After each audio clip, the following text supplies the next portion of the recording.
Bismillahirrahmanirrahim. Assalamualaikum warahmatullahi wabarakatuh. Alhamdulillahirabbil alamin wassalatu wassalamu ala asyrafil anbiya'i wal mursalin nabiyyina Muhammadin wa ala alihi wa sahbihi ajma'in wa man tabi'ahum bi ihsanin ila yaumiddin, amma ba'd. Allahumma 'allimna ma yanfa'una wanfa'na bima 'allamtana wa zidna 'ilma. Allahumma inna nas'aluka 'ilman nafi'an wa rizqan tayyiban wa 'amalan mutaqabbala. Allahumma faqihna fid din wa 'allimna at-ta'wil. Wa ba'du. Ikhwatal iman, kaum muslimin dan muslimat, para pemirsa dan juga para pendengar rahimakumullah.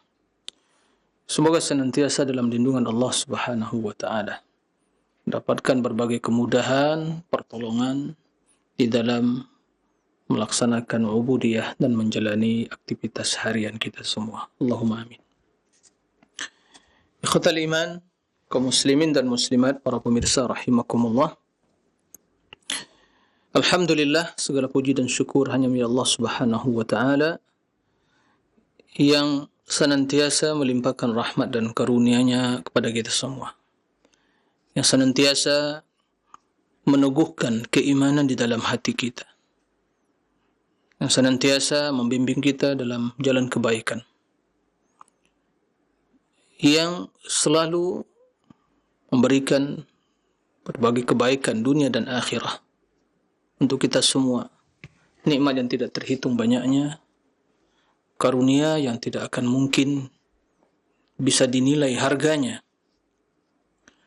Tiada lain apa yang kita lakukan dari ketaatan dan amal saleh, baik dalam bentuk amalan hati atau ucapan lisan kita atau anggota badan kita, semua hal itu adalah bagian dari bentuk kesyukuran kepada Allah Subhanahu wa taala.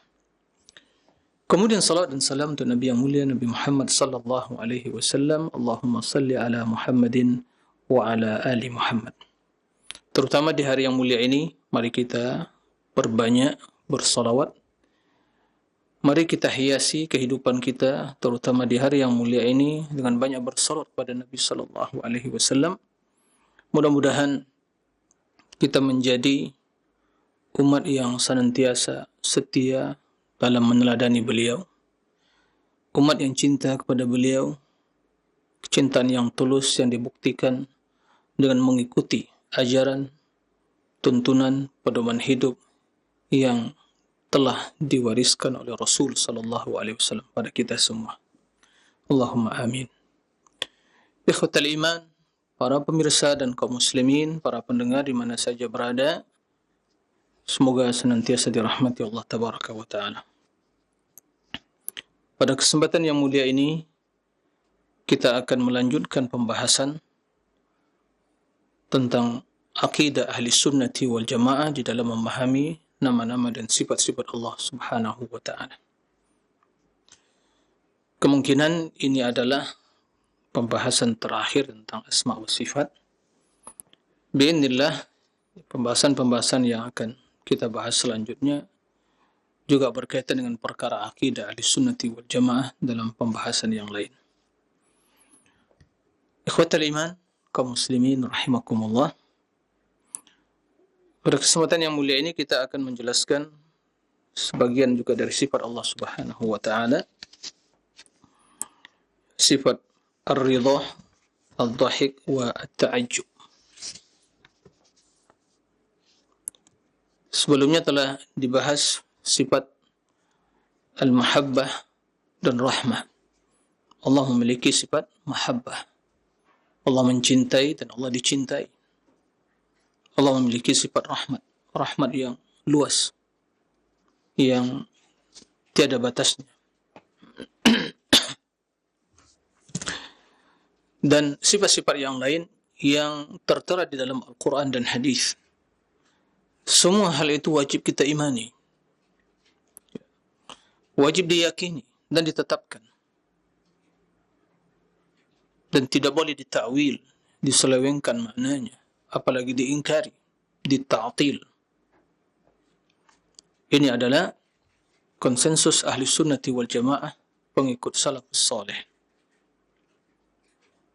bahawa mereka sepakat dalam mengimani dan meyakini menetapkan seluruh yang tertera di dalam Al-Quran dan hadis-hadis yang sahih berkaitan dengan nama-nama dan sifat-sifat Allah Subhanahu wa Ta'ala. Mereka imani sebagaimana yang tertera, yang terdapat secara zahirnya dalam teks-teks Al-Quran dan hadis, secara tekstual, tidak ditakwil, apalagi diingkari. Dan ini selalu kita sampaikan dan kita ulang-ulang penyampaiannya agar prinsip dasar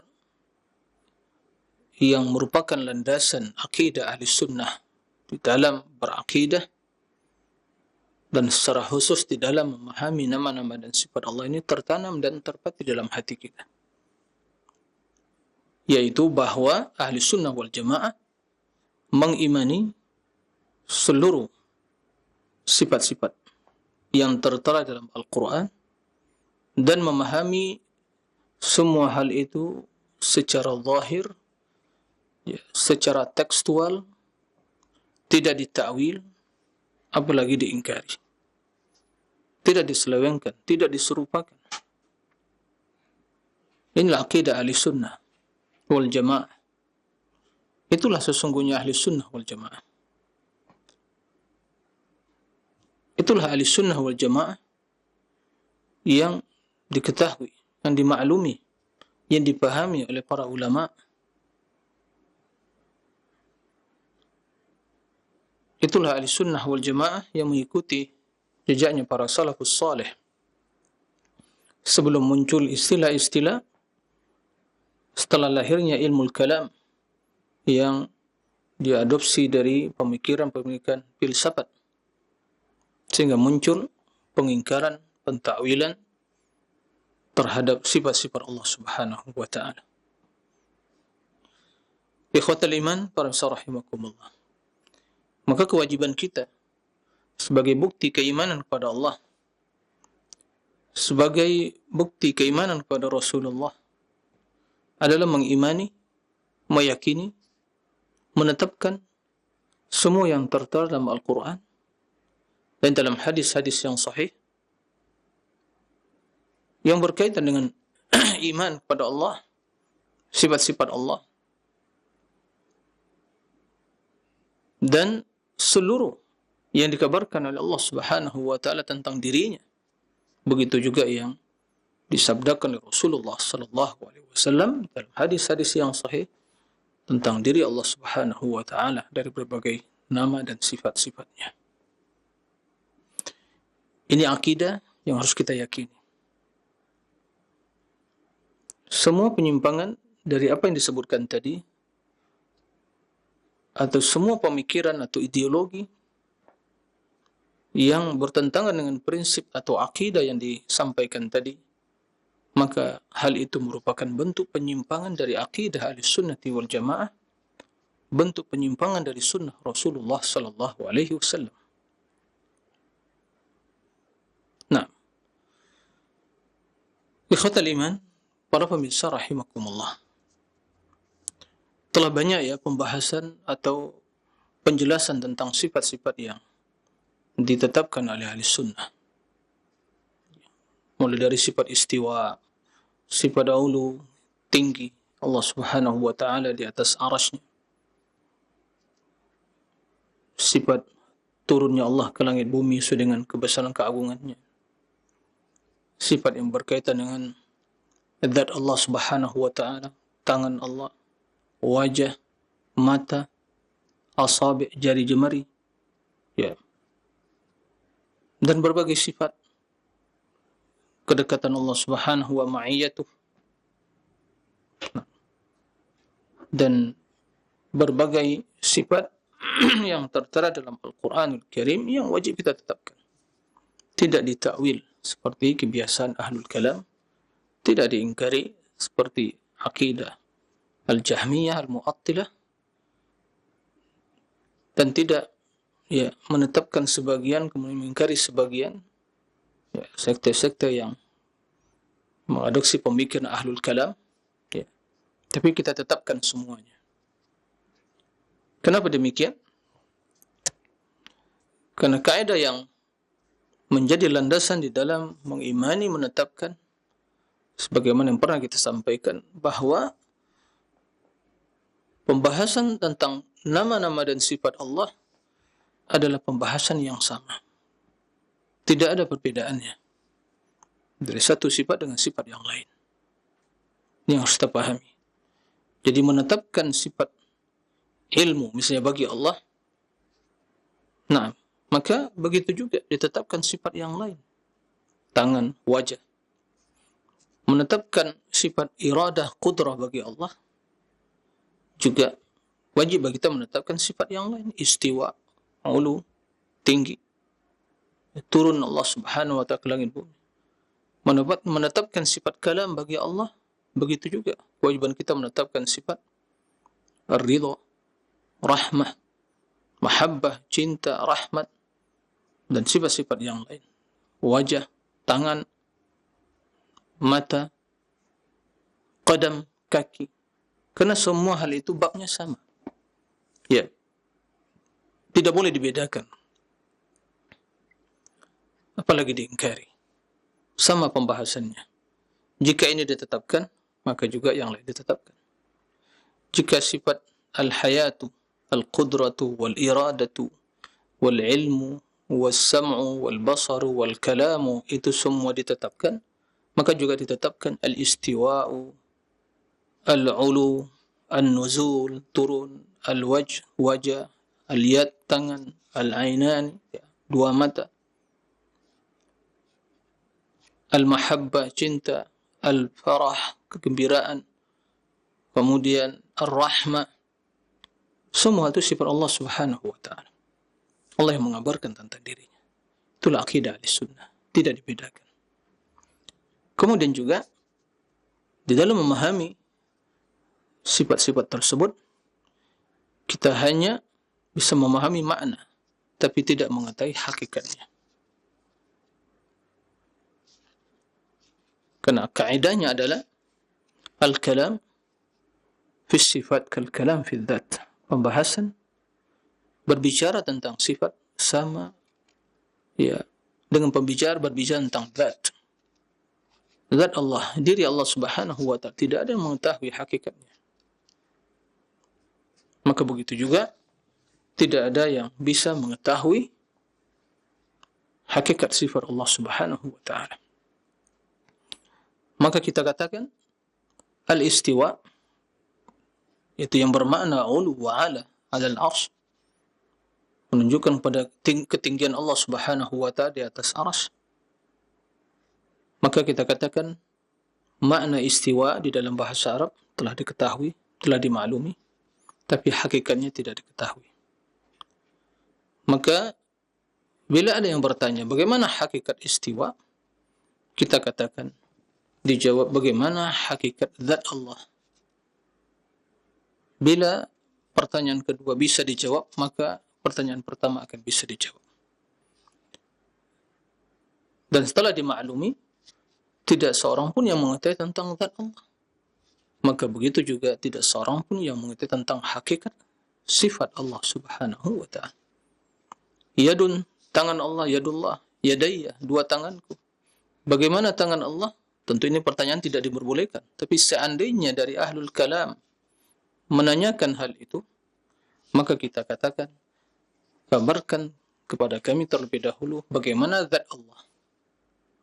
Jika dijawab tidak diketahui, maka jawabannya sama. Hakikat tangan Allah tidak diketahui. Tapi maknanya kita maklumi. Orang Arab mengetahui makna yadun. Ya, itu bahasa Arab. Dan bahasa kita terjemahannya tangan. Ya. Begitu seterusnya. Wajah. Ya, wajhun. Orang mengetahui wajah, ma'ruf. Dan terjemahan bahasa kita adalah ya wajah, dan menjadi bagian dari bahasa kita. Taib. Jika ada yang bertanya bagaimana hakikat wajah Allah, maka katakan bagaimana hakikat zat Allah. Karena wajah tersebut adalah sifat dari zat. Jadi Allah memiliki sifat wajah, memiliki sifat tangan. Dan itu ada pada diri Allah, tidak terpisah dari diri Allah. Maka bila kita tidak mengetahui hakikat dari zat Allah, diri Allah, maka tentunya sifat yang ada pada diri Allah dan sifat-sifat yang lain, tentu kita tidak bisa mengetahui hakikatnya, tapi maknanya diketahui. Inilah makna dan maksud dari perkataan Imam Malik rahimahullah, ya, salah seorang imam dari madhab yang 4 sebagaimana kita maklumi, dan semua akidah ahli sunnah, akidah imam yang 4 sama dalam hal ini. Kata beliau, istiwa maklum wal kaifu majhul was su'alu anha bid'ah wal imanu bihi wajib. Istiwa itu maklum, telah diketahui karena bahasa Arab, Allah turunkan dengan bahasa Arab. Nah, kemudian maknanya maklum, hakikatnya, kaifiyahnya tidak diketahui. Mengimaninya wajib, ya, sifat istiwa bagi Allah. Dan bertanya tentang kaifiyah, tentang hakikatnya suatu hal yang beda. Karena tidak terdapat dalam pertanyaan para sahabat, mereka orang yang sangat bersungguh-sungguh untuk mengetahui al-haq, mencari kebenaran, yang hidup bersama Rasulullah, yang mendengar Al-Quran, mendengar hadis. Tidak seorang pun dari mereka yang bertanya. Mereka banyak bertanya tentang hukum-hukum dalam Islam. Yasalunaka anil mahid, yasalunaka anil anfal, yasalunaka anil yatama. Maka bertanya, yasalunaka anil ruh, ya, yasalunaka anil khamr. Bertanya. Nah, banyak dalam hukum. Tapi tidak terdapat satu pun pertanyaan yasalunaka an yadillah, enggak ada. Tentang tangan Allah, enggak ada. Yasalunaka anil istiwa, enggak ada dalam Al-Quran seperti itu. Dalam hadis juga tidak ada. Subhanallah. Tapi pertanyaan mereka tentang sifat, apakah itu ditetapkan atau tidak? Seperti sebagian bertanya, ayadhaku Rabbuna? Apakah Rabb kita tertawa? Qala Nabi SAW, na'am. Qala idzan lan na'dima khairan min Rabbin yadhak. Jika demikian, kita tidak akan, ya, kehilangan kebaikan, ya. Tidak akan, ya, kehilangan kebaikan selama kita memiliki Rabb yang tertawa. Itu sifat Allah Subhanahu wa ta'ala. Sesuai dengan kebesaran dan keagungannya, laisa kamitslihi syai' wa huwas samiul basir, sebagaimana akan kita jelaskan. Nah, ini sengaja diulang kembali untuk ya, menyegarkan ingatan kita tentang akidah ahli sunnah terhadap permasalahan yang pernah kita sampaikan. Ya. Sungguh telah, ya, pembahasan tentang asma wa sifat ini panjang, akan tapi apa yang telah dijelaskan sebelumnya dari berbagai pembahasan-pembahasan tentang prinsip-prinsip dasar, bi'inillah, cukup, bahkan telah lebih, ya, bagi mereka yang mencari kebenaran. Ya, silakan mungkin disimak kembali rekamannya. Ya. Baik. Pada kesempatan kali ini, kelanjutan dari sebagian dari sifat Allah Subhanahu wa ta'ala, bahwa di antara sifat Allah Subhanahu wa ta'ala yaitu ar-ridha. Ar-ridha yaitu keridhaan. Jadi Allah meridhai. Siapa yang diridhai? Ya, hamba-hamba Allah Subhanahu wa ta'ala yang dikehendakinya. Tentunya hamba-hamba Allah yang beriman, yang melakukan ketaatan, yang mengerjakan, ya, amal saleh, yang cinta kepada Allah, melaksanakan perintahnya, meninggalkan larangannya, ya, maka Allah Subhanahu wa ta'ala ridha kepada hamba tersebut. Maka ar-ridha, ya, merupakan sifat Allah Subhanahu wa ta'ala. Yarda, perbuatan Allah. Allah meridhai, dan sifatnya ar-ridha. Nah, itu merupakan salah satu dari sifat al-af'al, perbuatan, karena berkaitan dengan masyiatuhu, kehendak Allah. Siapa yang Allah hendaki untuk diridhai, Allah ridha kepadanya. Tentunya ada syarat, ada sebab Allah meridhai, ya, yaitu apabila hamba melakukan amal saleh, melakukan ketaatan. Bahkan ikhwatal iman, para pemirsa rahimakumullah dan para pendengar, Keridhaan Allah Subhanahu wa taala merupakan cita-cita dan tujuan kita semuanya. Sekarang kalau kita ingin bertanya, kita beribadah, salat, zakat, puasa, sebentar lagi Ramadan, ya, bulan Rajab, Syaban itu Ramadan, kita berpuasa, baca Al-Quran, mengkhatamkan Al-Quran, berzikir, bersedekah, berinfak, berjihad di jalan Allah dengan harta dan jiwa raga. Apa yang kita inginkan? Kita berharap bahwa amalan yang kita lakukan tersebut menjadi sebab untuk mendapatkan ridha Allah Subhanahu wa taala. Ya. Itu tujuan semua, ya, orang-orang yang beriman dalam amalan dan ketaatan mereka, mengharapkan ridha Allah Subhanahu wa taala. Nah, karena Allah yarda, meridai. Nah, dan ini merupakan sifat yang telah ditetapkan di dalam Al-Quran, dalam Sunnah, dan juga telah disepakati oleh para ulama Islam dari kalangan mazhab yang 4, kecuali ya ahlul kalam yang mentakwil. Mereka mengatakan ya ridha itu ya bukan ridha yang dimiliki, tapi maksudnya as-sawab, pahala. Begitu. Baik.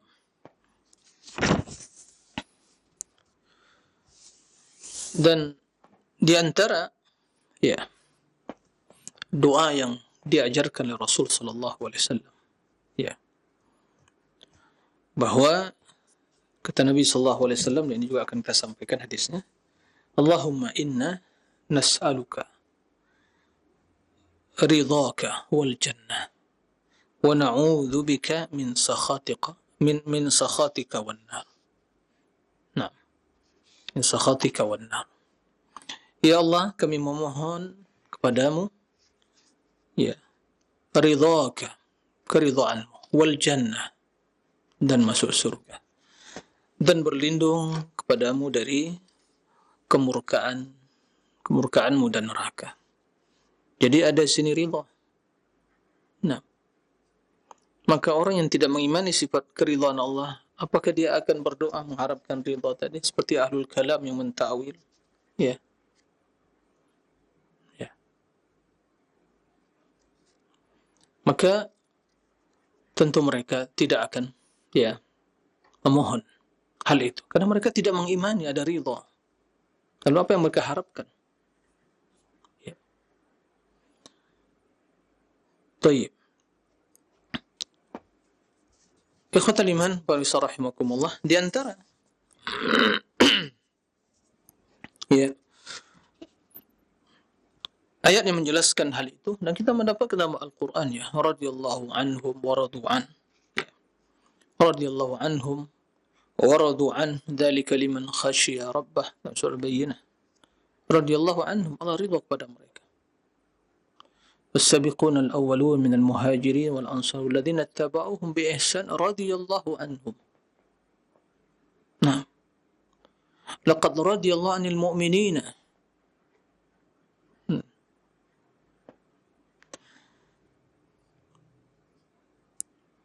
رضي الله عنه ورضوا عنه.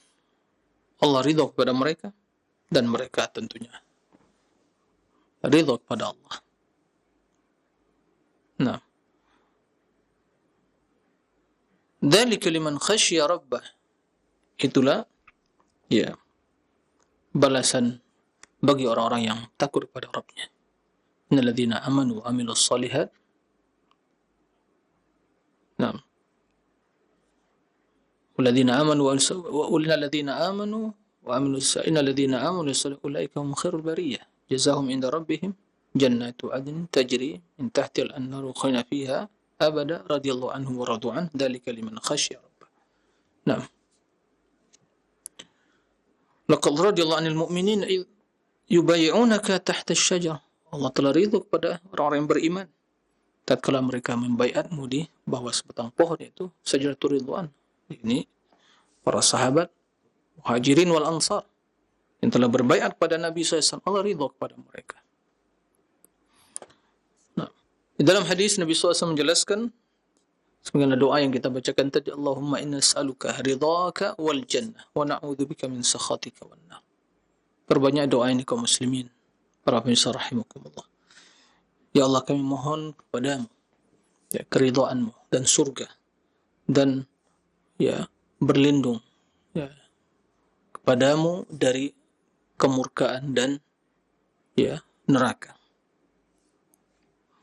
Dan dalam redaksi lain disebutkan wa bi mu'afatika min 'uqubatik wa a'udzu bika min, wa mu'afah keselamatan, min 'uqubatik dari ya azabmu, wa a'udzu bika min, dan kami berlindung kepadamu darimu. Apa maksudnya ini? Berlindung kepada Allah dari Allah. Naam. Tidak ada tempat lari dari Allah kecuali hanya kepada Allah. Kita lari dari Allah kepada Allah. Inilah kondisi kita di dalam bermuamalah kepada Allah. Kita lari dari Allah kepada Allah. Dalam hubungan ya interaksi sosial kita dengan masyarakat, ya kita lari dari manusia kepada yang lain. Lari dari binatang buas tempat yang selamat, ya. Tapi kepada Allah kita lari dari Allah kepada Allah. Lari dari Allah ya kepada Allah. Apa maksudnya? Kita lari dari Allah, meninggalkan segala sebab-sebab yang akan mendatangkan kemurkaan Allah, yang akan mendatangkan azab, ya, berbagai sanksi baik dunia dan akhir, kepada Allah itu dengan melaksanakan perintahnya, melaksanakan amal saleh, ya, meninggalkan larangan. Inilah maksud berlindung, ya. La malja wa la manja minka illa ilaik. Tidak ada tempat berlindung darimu kecuali hanya kepadamu. Kita takut pada Allah, maka kembalilah kepadanya. Takut dari azabnya, kembali kepadanya, berlindung dari ya azab tersebut pada Allah Subhanahu wa taala. Di dalam sebagian hadis Rasul menjelaskan ridallah fi ridal walidain wa sakhatuhu fi sakhatihima. Keridhaan Allah itu terdapat dalam keridhaan kedua orang tua. Ini sebab bila seorang anak berbakti pada kedua orang tuanya, itu wajib hukumnya, maka Allah akan membalas ya kebaikan tersebut. Karena demikian itu akan mendatangkan ridha kedua orang tuanya, Allah membalas dengan keridhaan. Tentu yang demikian itu lebih mulia. Wa sakhatuhu bi sakhatihim. Kemurkaan terdapat dalam kemurkaan kedua orang tua. Maka hati-hati. Ya. Bagi kita kaum muslimin yang masih ya diberi kesempatan dan peluang oleh Allah untuk melihat kedua orang tuanya bisa berbakti, maka tunaikanlah kewajiban itu. Bergegaslah untuk meraih ridha Allah dari pintu yang mulia ini, dan itu merupakan juga pintu masuk surga. Ya, itu keridhaan orang tua. Berbaktilah, berbuat baiklah, berikan yang terbaik. Ya. Dan banyak sekali ya di dalam hadis, dalam ayat hadis tentang sifat ya ar-ridha. Nah, maka ahli sunnah wal jamaah menetapkan ya ridha sebagaimana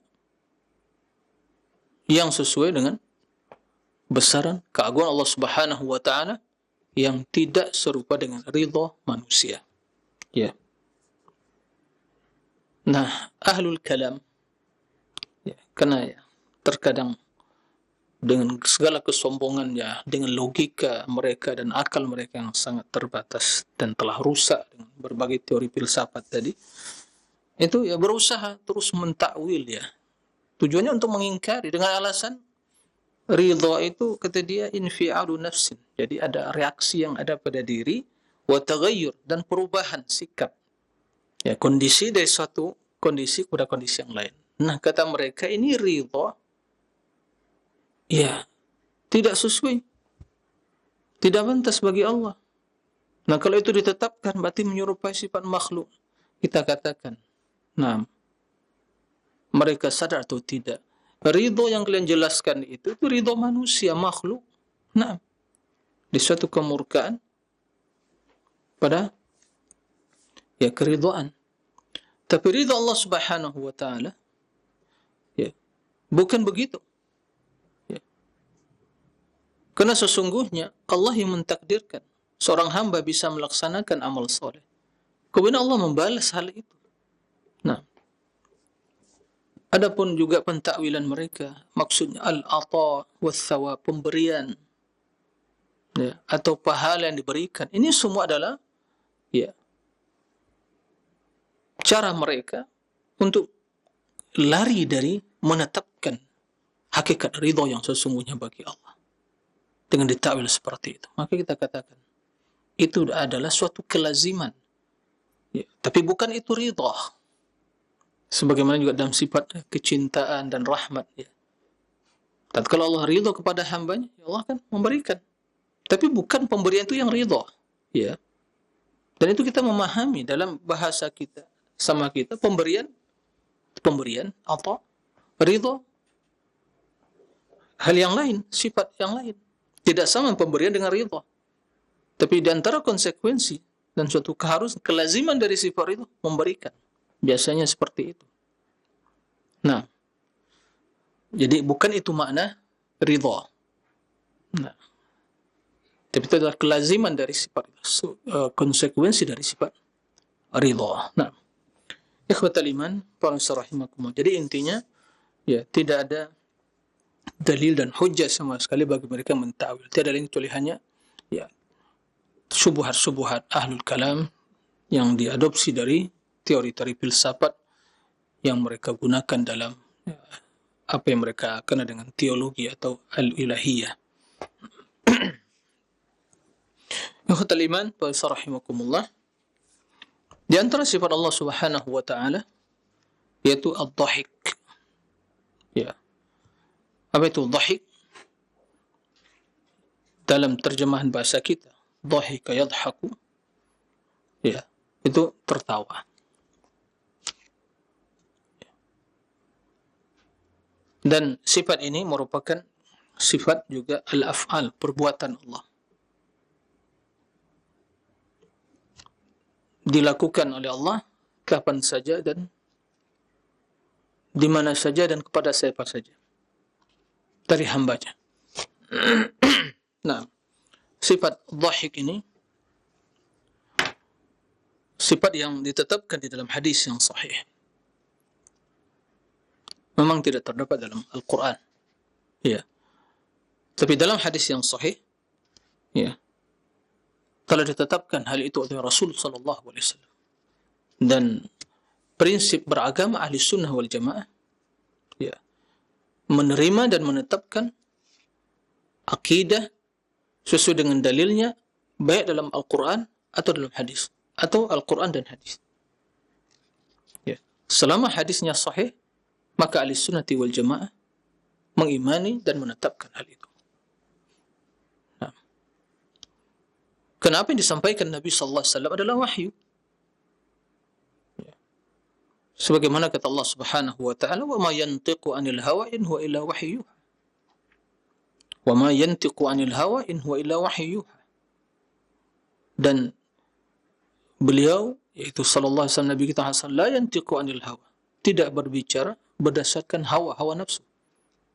In huwa, tiada lain kecuali ya wahyu yuha, wahyu yang diturunkan kepadanya.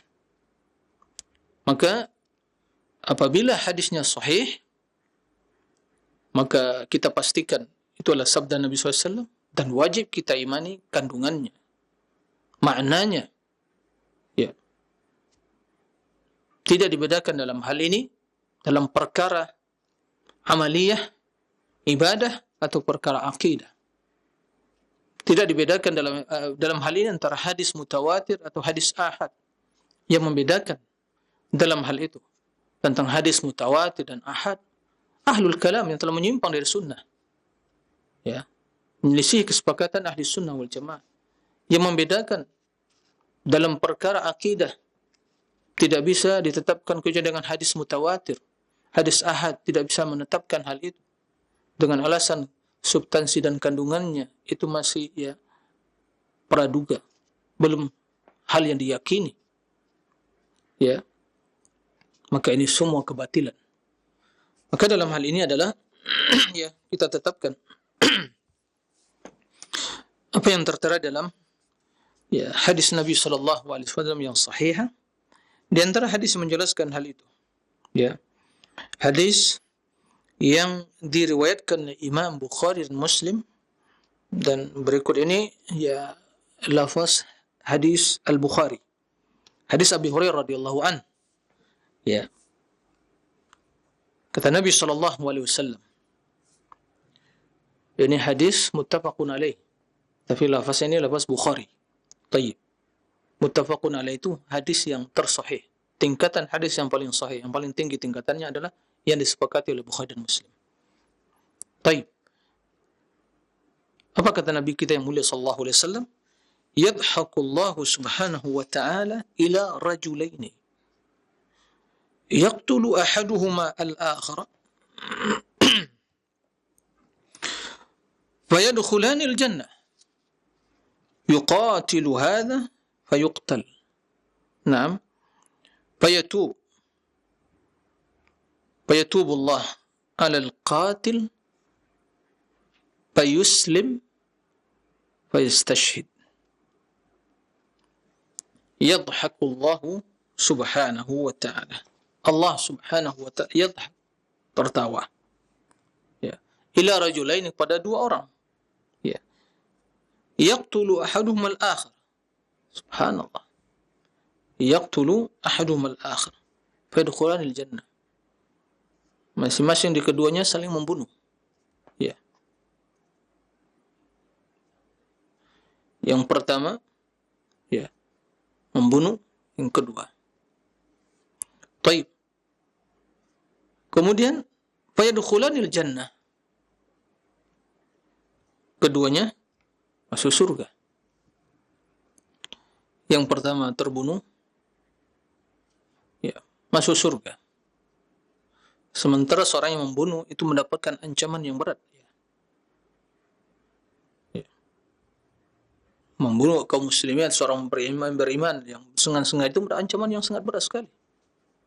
Bahkan dalam redaksi itu disebutkan khalidina fiha, ya, neraka. Ya. Tapi keduanya yaqtulu ahadum al-akhar, mereka saling membunuh. Adik masing-masing keduanya ingin membunuh saudaranya. Tapi masuk surga keduanya. Subhanallah. Kok bisa terjadi seperti itu? Ya. Jadi yang pertama yang terbunuh, dia beriman, ya Allah masukkan ke surga. Tapi yang membunuh, ya, yuqatil hadha. Dia membunuh, kemudian yuqatilu hadha fayuqtal. Kemudian dia terbunuh, yuqatil. Yang satu dia mukmin, kemudian dia berjihad, kemudian terbunuh, di syahid. Nah, kemudian Allah Subhanahu wa ta'ala menerima taubat orang yang membunuh. Jadi sebelumnya yang membunuh itu kafir, berjihad jalan Allah, ya, dua orang dari hamba Allah, yang satu mukmin, yang satu kafir. Dan yang mukmin berjihad jalan Allah, yuqatil, yuqtal. Dia berperang sampai dia terbunuh, ya, mati syahid, masuk surga. Kemudian Allah Subhanahu wa ta'ala menerima taubat orang yang si kafir tadi, yang membunuh mukmin tadi. Menerima taubatnya, kemudian yuslim, dia masuk Islam. Fayastashhid, juga dia gugur di medan perang, ya, mati syahid. Maka keduanya masuk surga. Subhanallah. Nah, dan kondisi seperti itu, kata Rasulullah SAW, yadhakullahu ila rajulaini, Allah tertawa. Tentunya mana tertawa tersebut menunjukkan kepada, ya, al-mahabbah wal ridha wal farah, ya, tapi bukan itu yang maksud dari tertawa. Karena kita membedakan antara tertawa, ridha, cinta, kita membedakan hal itu. Tapi bukanlah yang namanya ridha itu tertawa, ya, ketawa, bukan itulah. Nah, bukanlah yang cinta itu tertawa. Tayyib. Tapi antara ketawa dengan ridha dengan mahabbah itu ada perbedaan. Nah, kendati ya suatu kelaziman. Tayyib. Ini hadis Abi Hurairah radhiyallahu anhu. Nah, dalam hadis lain ya Rasulullah sallallahu alaihi wasallam menjelaskan hadis Abi Razin Al-Uqaili, salah seorang sahabat Nabi sallallahu alaihi wasallam, qala ya Rasulullah ayadhakullah subhanahu ayadhakullahu subhanahu wa ta'ala, apakah Allah subhanahu wa ta'ala itu tertawa? Apa jawaban Nabi? Para besar rahimakumullah, kalau pertanyaan yang seperti ini dilontarkan kepada ahlul kalam, ahlul bidah wal ahwa yang telah merusak akal pikiran mereka dengan teori-teori filsafat tersebut, ya, gimana jawaban mereka? Oh, enggak mungkin tawa begini dan seterusnya. Tawa itu sifat manusia gini seterusnya. Kalau tertawa Allah subhanahu wa ta'ala nanti sama dengan manusia dan seterusnya. Tapi bagaimana jawaban as-sadiqul masduq al-ma'sum, Nabi yang benar dalam ucapannya, yang dijaga oleh Allah, dan yang disampaikannya wahyu kebenaran mutlak, kebenaran absolut. Apa kata Nabi yang mulia SAW? Ini sebagaimana juga ya apa yang beliau tanyakan kepada seorang ya budak wanita tentang sifat Allah, tinggian Allah, kemudian Rasul mengatakan a'tikha fa innaha mu'minah, bebaskan dia karena dia mukmin. Jadi Rasul mengetahui keimanannya dengan menetapkan sifat ketinggian Allah fis sama. Di sini Rasul yang ditanya, ya, ayadhakullahu subhanahu wa ta'ala ya Rasulullah. Abu Razin Al-Uqaili, seorang sahabat Nabi, bertanya kepada Rasulullah tentang sifat Allah, ya, apakah Allah subhanahu wa ta'ala tertawa? Jawaban Nabi yang mulia sallallahu alaihi wasallam, qala na'am, iya. Tayyib. Lalu bagaimana sikap Abu Razin? Lihat, ini perbedaan. Ini harus pembelajaran bagi kita.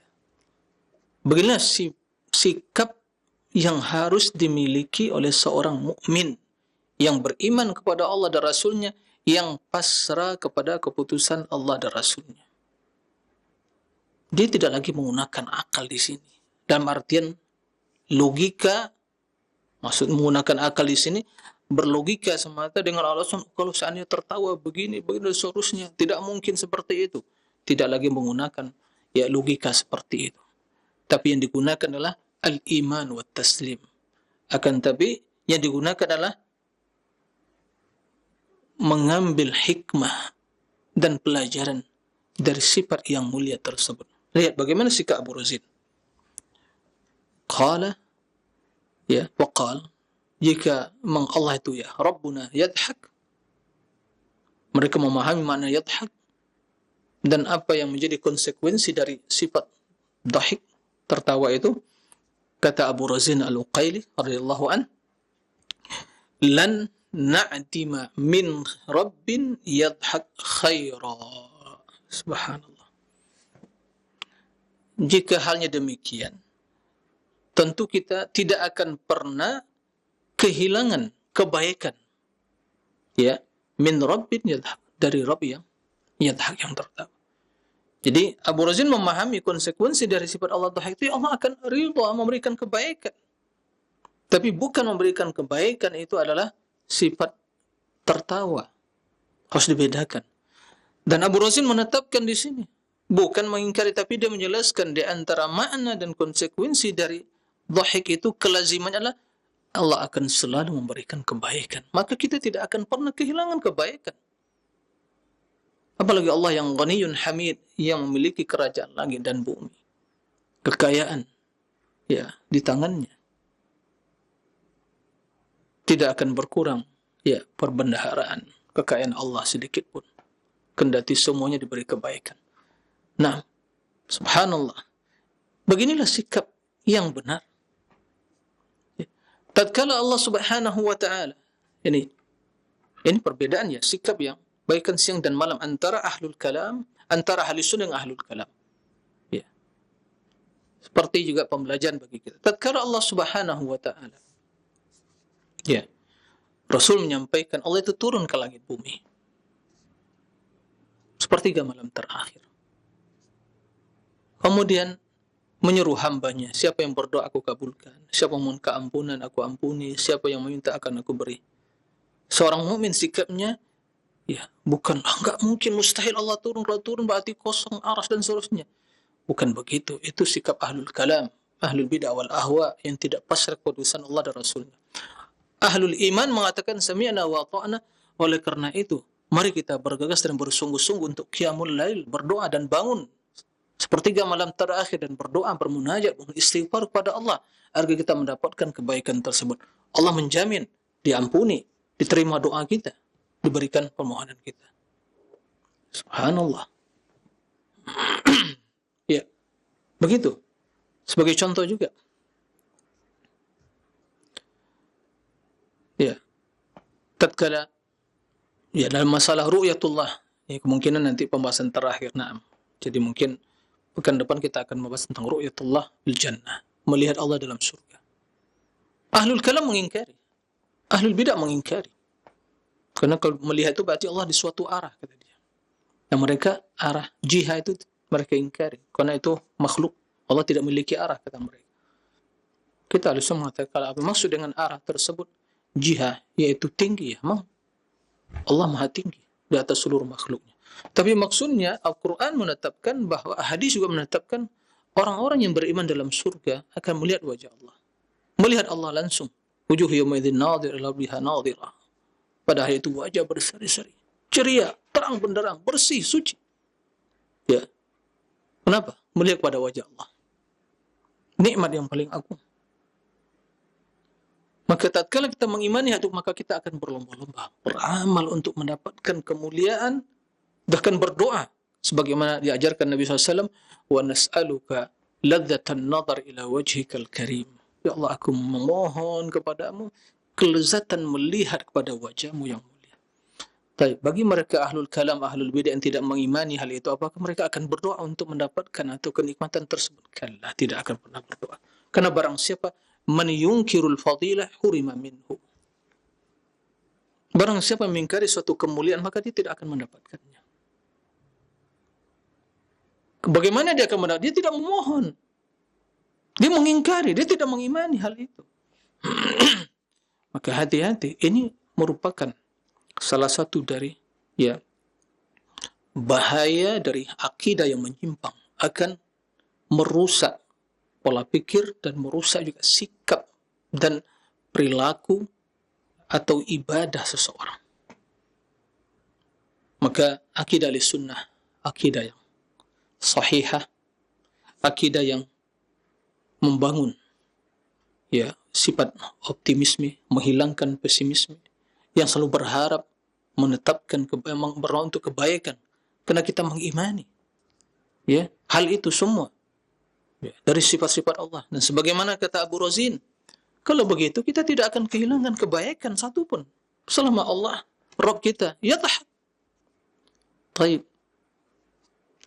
Nah, begitulah seharusnya harus yang wajib kita lakukan. Itulah akidah Ahlussunnah wal Jamaah. Ikhwatal iman, para pemirsa rahimakumullah. Ya, mungkin itu yang bisa disampaikan pada kesempatan kali ini.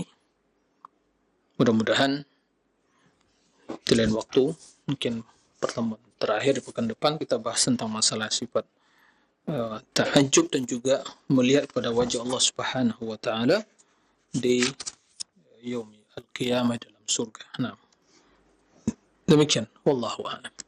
Baik Ustaz, barakallahu fikum wa jazakallahu khairan. Terima kasih atas bimbingan serta pelajaran yang disampaikan oleh Ustaz di kesempatan pagi hari ini. Semoga menjadi tambahan ilmu untuk kita semuanya. Allah memudahkan kita bisa mengamalkannya dalam ketaatan kepada Allah SWT. Ikhwatal Islam, selanjutnya kami berikan kesempatan untuk Anda yang bertanya, silakan. Untuk telepon pertama kami berikan kesempatan, silakan. Halo.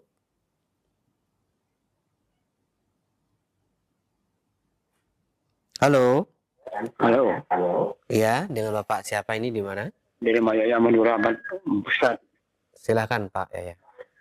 Halo. Iya, silakan Pak Yaya, silakan pertanyaan langsung disampaikan. Terima kasih Ustaz. Iya. Barakallahu fiik Ustaz. Barakallah. Begini Ustaz, halo. Pak, mohon maaf dikecilkan dulu volume televisinya, jadi Bapak tidak pecah fokusnya, Bapak melihat TV kemudian mendengarkan suara yang telat gitu, akhirnya Bapak nanti terkendala untuk menyampaikan pertanyaannya. Assalamualaikum Ustaz. Waalaikumsalam. Silakan.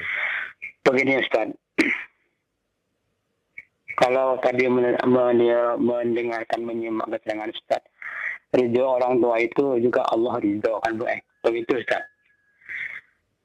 Sekarang pertanyaan saya, bagaimana kalau seperti saya ini tidak punya orang tua dan tidak sempat untuk berbakti kepada orang tua, bagaimana caranya Ustaz? Ya, baik. Terima kasih Ustaz. Assalamualaikum warahmatullahi wabarakatuh. Waalaikumsalam warahmatullahi wabarakatuh. Silakan Ustaz. Nah, baik. Terima kasih ya kepada Pak Yahya, barakallahu fiik. Semoga Allah Subhanahu wa taala meridai kita semua. Ya. Pak Yahya ya tidak perlu pesimis. Karena pintu-pintu kebaikan dan amal soleh untuk meraih ridha Allah itu banyak. Itu salah satu dari pintu untuk mendapatkan atau sebab untuk mendapatkan ridha Allah Subhanahu wa taala. Ridha Allah fi ridhal walidain wa sakhatuhu fi sakhatihima. Jadi antara sebab yang paling utama sekian banyak amal ibadah ya adalah berbakti kepada kedua orang tua. Dan jangan sampai ya, melakukan perbuatan atau mengucapkan perkataan yang akan ya menanamkan dalam diri mereka kesedihan atau yang membuat mereka murka. Nah, tentu bagi kaum mukminin yang masih ya, hidup kedua orang tuanya, ini merupakan kesempatan yang luar biasa. Peluang, maka jangan disia-siakan. Jangan disia-siakan. Berbaktilah kepada mereka. Itu pintu untuk meraih ridha Allah dan pintu untuk masuk surga. Bagi mereka yang telah meninggal orang tuanya, ya, maka apa yang dilakukan? Banyak berdoa untuk ya, kerahmatan bagi orang tua. Semoga Allah mengampuni dosa mereka, melapangkan kuburannya, masuk ke dalam surga. Nah, jika masih hidup mungkin dahulu ya, orang tua kita memiliki teman yang baik, sahabat yang baik, maka terus jalin hubungan yang baik itu dengan mereka. Ya, berikan kebaikan kepada mereka. Itu di antara bentuk berbakti kepada orang tua ya setelah mereka meninggal. Jika kita tidak bisa berbakti, maka cari jalan yang lain untuk mendapatkan ridha Allah. Secara umum, keimanan dan amal saleh, akhlak yang mulia, itu semua adalah sebab untuk meraih ridha Allah. Dan sebagaimana yang jelaskan tadi, bahwa Allah ridha kepada ahlul iman, ya, meridhai para sahabat dan orang mengikuti mereka, ya, ridha kepada orang yang beriman, radhiyallahu anhum wa radu an, dzalika liman khasyya rabbah. Orang yang takut kepada Allah, maka lakukanlah atau perbaiki iman kita, tingkatkan keimanan, juga kualitas amal ibadah kita, akhlak yang mulia, dan menjadikan Rasul ya sebagai panutan dalam hidup ini, sebagai uswah dan qudwah, dan juga para sahabat Nabi. Ya, karena Allah mengatakan radhiyallahu anhum wa radwan. Allah ridha kepada mereka dan tentu mereka akan ridha kepada Allah Subhanahu wa taala. Nah, demikian wallahu a'lam. Ustaz, barakallahu fikum. Terima kasih atas jawaban dan nasihatnya. Selanjutnya kami berikan kesempatan kembali, silahkan. Halo. Assalamualaikum. Waalaikumsalam warahmatullahi wabarakatuh. Dengan siapa di mana, Bapak? Dengan Pak Amin di Provinsi Riau. Silakan Pak Amin, pertanyaannya langsung saja. Assalamualaikum Pak Ustaz. Waalaikumsalam. Ini tentang tauhid Ustaz. Iya. Tentang sepotong ayat yang di dalam Al-Quran, cuman suratnya saya nggak lupa ya. Yang bunyinya wa huwa ma'akum aina ma kuntum. Allah bersama kamu di mana saja kamu berada. Iya. Sering condong orang berprediksi Allah itu bersama mereka, tetapi sikap mereka itu seakan-akan tidak mencerminkan yang innallaha alaikum raqibah. Ya, tidak tidak merasa dia di istilahnya sekarang ini katakanlah selalu diperhatikan oleh Allah, ya, memperhatikannya. Nah, ada pula orang yang menganggap hal yang semacam ini, bagaimana kalau kita berada di tempat-tempat yang Allah tidak ridho, sedangkan Allah selalu bersama kita. Ini adalah pengajian ilmiah sebenarnya, Ustaz. Saya mohon penjabarannya yang mana? Apakah hanya sekedar raqibah, memperhatikan, atau memang iya bersama kita di mana kita berada? Mohon terima kasih, mohon maaf Ustaz. Syukran kasiran, barakallahu fiik. Jazakallahu khairan. Assalamualaikum warahmatullahi wabarakatuh. Waalaikumsalam warahmatullahi wabarakatuh. Silakan Ustaz. Nah, ya, terima kasih kepada Pak Amin ya. Barakallahu fiik atas pertanyaannya. Sebenarnya jawaban ini ya telah pernah kita sampaikan sebelumnya di waktu pembahasan tentang ma'iyatullah wa qurbuhu. Ya, ma'iyatullah, bersamaan Allah dan dekatnya Allah. Hal yang demikian itu adalah perkara yang wajib kita tetapkan dan kita imani. Akan tetapi maksud ma'iyatullah, kebersamaan Allah, bahwa ma'akum aina ma kuntum. Ya. Ayat tersebut tentang masalah ma'iyah dalam surat ya Mujadilah dan juga dalam surat surah Al-Hadid, ya, disebutkan Allah bersama kalian. Wa ma'akum aina ma kuntum. ما يكون من نجوى ثلاثة إلا هو رابعهم ولا خمسة إلا هو سادسهم ولا أدنى من ذلك ولا أكثر إلا هو معهم أينما كانوا. Ya. Jadi Allah bersama mereka, bersama kalian. Benar. Akan tapi ayat tersebut menjelaskan ya bahwa maksud kebersamaan Allah bukan zat Allah. Ya. Secara akal tidak bisa masuk akal ya. Allah yang maha besar, Allahu Akbar. Kita yang tidak ada ya. Kalau kita bandingkan keberadaan kita ini, tidak ada perbandingan sama sekali. Jangankan dengan Allah, dengan bumi saja, ya, dengan arsy saja, dengan kursi saja, subhanallah, tidak ada perbandingan. Masa Allah Akbar bersama kita, yaitu di samping kita begitu, menyatu dengan kita, makhluk, tidak masuk akal. Ya, barang siapa yang memahami Allah bersatu, zat Allah yang maha besar bersatu dengan dirinya, itu namanya wahdatul wujud. Itu akidah yang kufur pada Allah, mustahil. Akidah ahli sunnah bahwa ada yang namanya khalik, ada yang makhluk, dan khalik terpisah dari makhluk, tidak akan pernah menyatu. Ya, seperti itu akidah. Maka huwa ma'akum aina ma kuntum, bukan zat Allah, diri Allah bersama kita. Sampai ada yang mengatakan dia menyatu dengan Allah. Nauzubillah. Ini akidah yang kufur. Ya. Wahdatul wujud. Wahdah itu menyatu ya dengan Allah. Ini jelas akidah yang kufur kepada Allah Subhanahu wa taala. Maka wa ma'akum di sini maksudnya Allah mengetahui. Ilmuhu, ya. Dan Allah memperhatikan kita. Itulah di raqib tadi. Ya. Raqib. Yaitu Allah memantau, mengawasi di mana saja kita. Nah, jadi bukan kebersamaan itu artinya zat Allah. Dan secara bahasa juga tidak bisa dipahami. Makanya kalau kita sekarang berbicara tentang masalah kebersamaan, ya, kita mungkin dalam ungkapan bahasa sirtu wal qamar ma'i. Saya berjalan, bulan bersama saya. Apakah bulan itu turun, jatuh bersama kita? Ya, hangus kita. Atau matahari, saya berjalan wasyamsu ma'i, matahari. Ya. Nah, di mana saja kita berjalan tetap ditemani oleh matahari di siang hari. Di malam hari bulan purnama ya bulan menemani kita bersama. Tapi apakah menyatu? Tidak. Jadi huwa ma'akum aina ma kuntum maksudnya ya ilmu Allah, penglihatan Allah. Ya. Itu senantiasa. Ya, karena ayatnya seperti itu. Akhir ayat dan awal menjelaskan bahwa itu kebersamaan ma'iyatu ya Allah melihat, Allah memperhatikan, Allah mengetahui. Nah, jika hal yang demikian itu kita pahami, maka kita harus sadar bahwa kita selalu dipantau oleh Allah.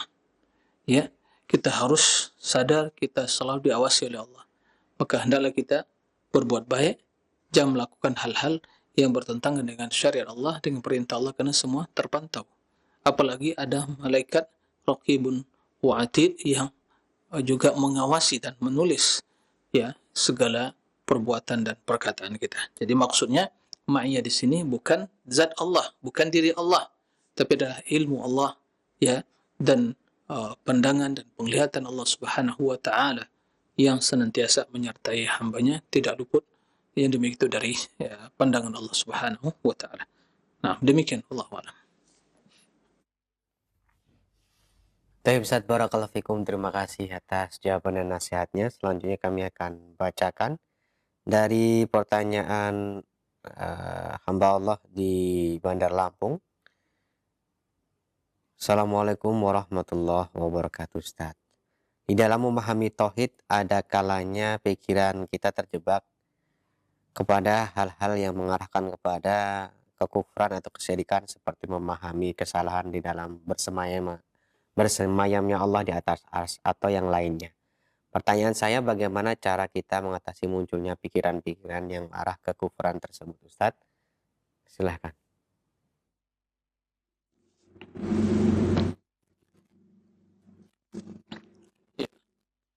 Terima kasih atas ya pertanyaannya yang bertanya dari Lampung, barakallahu fiik.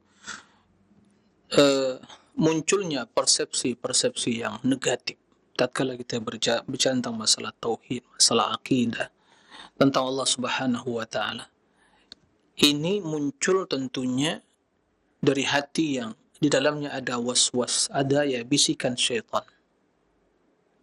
Tentunya disebabkan mungkin kedangkalan ilmu ya tentang kebesaran dan keagungan Allah.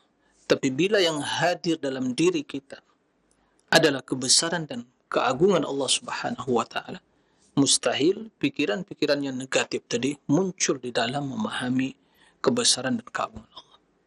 Jadi tatkala kita bincang masalah sifat ini, kita bincang tentang kebesaran dan keagungan Allah. Maka kata Allah, wa ma qadarullah haqqa qadri. Sungguh manusia tidak mengagungkan Allah dan pengagungan yang sesungguhnya. Ini penyebabnya mereka terjerumus dalam berbagai kekeliruan dan penyimpangan tadi.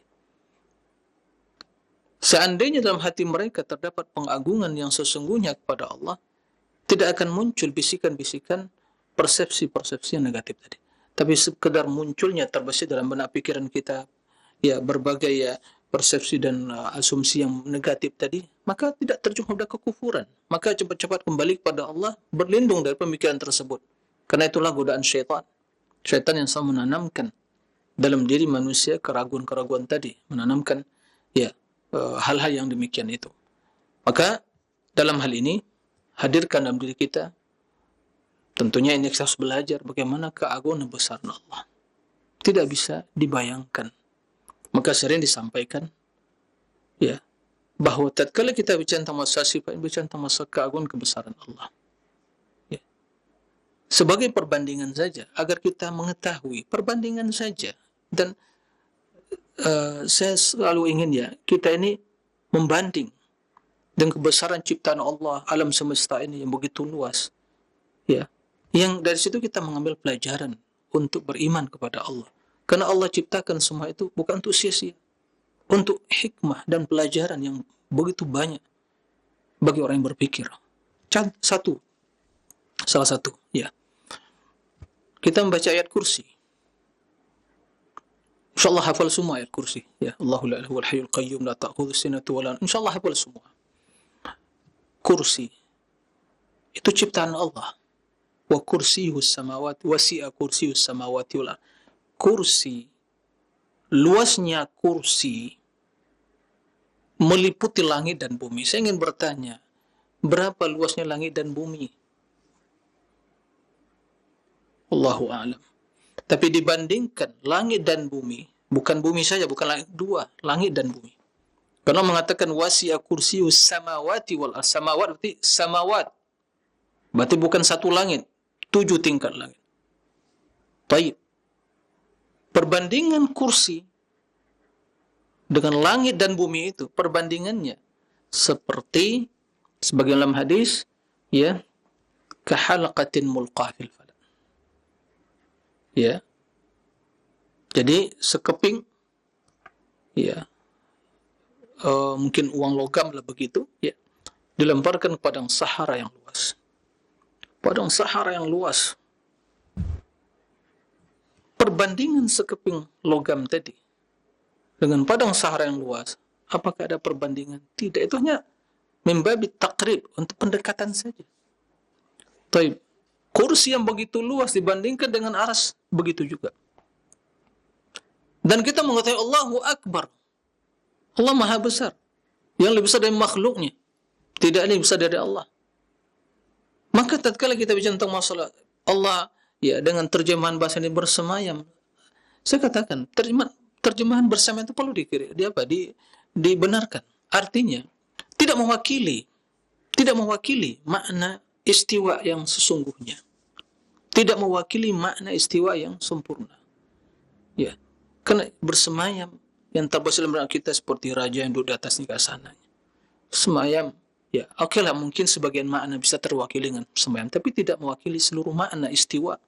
Istiwa ala wartabat, tinggi, ya, di atas arsy, yang tidak membutuhkan arsy. Naam, seperti itu. Dan arsy makhluk yang paling tinggi itu alam. Nah, di atas arsy Allah Subhanahu wa ta'ala istiwa alal arsy. Maka begitu terbesit dalam benak pikiran kita ada persepsi-persepsi tentang Allah itu. Bayangkan keagungan kebesaran Allah. Apa yang terbesit dalam benak pikiran kita, Allah lebih besar, lebih agung, dan di luar semua dari apa yang kita bayangkan. Ya, itu akidah. Tidak bisa dibayangkan. Makanya kata Rasulullah SAW, tafakkaru fi khalqillah, wala tafakkaru fillah. Berpikirlah, cermatilah tentang makhluk. Jangan berpikir tentang Allah. Ya. Karena bisa dibayangkan. Ya. Maka semua berbagai persepsi itu bisikan syaitan. Maka tanamkan pada Allah. Ya. Begitu besar arsy dan Allah lebih besar. Satu makhluk Allah, yaitu malaikat yang ditugaskan oleh Allah, salah satu untuk memikul arsy tadi, bagaimana besar ciptaannya, ya, fisiknya. Antara ini ujung daun telinganya dengan pundaknya itu sejauh perjalanan 700 am, 700 tahun perjalanan. Lalu siapa kita manusia ini? Siapa kita? Tidak ada nilainya. Tidak ada. Ya. Lalu ingin membandingkan.